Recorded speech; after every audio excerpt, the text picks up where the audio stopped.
para sacar esse cidadão. Ramon Carvalho lançou para Jean Carlos, cruzou na bola, entrou, Matheus Anjos bateu, gol! Gol!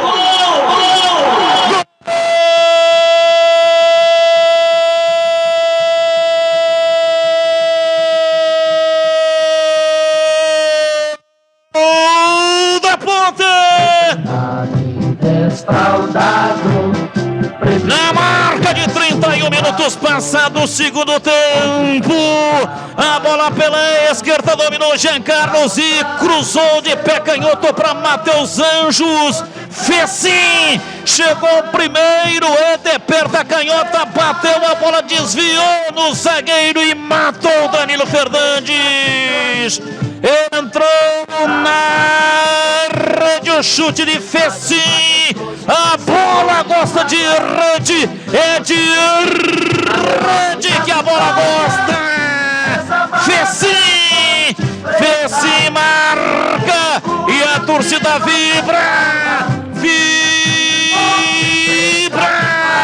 dá pega até o osso, dá-lhe Ponte Preta, dá-lhe Macaca, dá-lhe Ponte Preta, dá-lhe Macaca, Fessim, pra estufar a rede, Fessim, Fessim, Fessim, Fessim, Fessim, Fessim, Fessim, Fessim, camisa 20,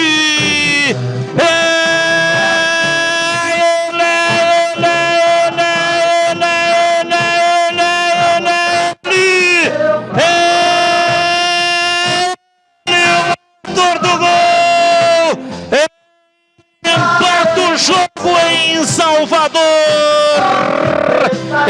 empata o jogo a Macaca na raça e na coragem, enfrentando um grande time, já era melhor e conseguiu empatar o jogo na força, na determinação, no ímpeto, conseguiu empatar a partida. Fessim faz a rede balançar. Amada Ponte Preta, Ponte Preta 1, Bahia também 1, e o detalhe do gol é São Carlos Henrique, o CH. Olha, mais que merecido, volume de jogo, tabelas, pressão, oportunidades, a Ponte manda no segundo tempo. Nem parece o mesmo jogo, nem parece o mesmo time. A Ponte merece o resultado numa jogada de linha de fundo. Tudo bem que houve um desvio, mas precisamente o Fessim colocou a perna na bola e não quis comemorar, em respeito ao seu ex-clube. O fato é que o jogo está empatado com merecimento. Fessim na rede, Bahia 1, Ponte também 1.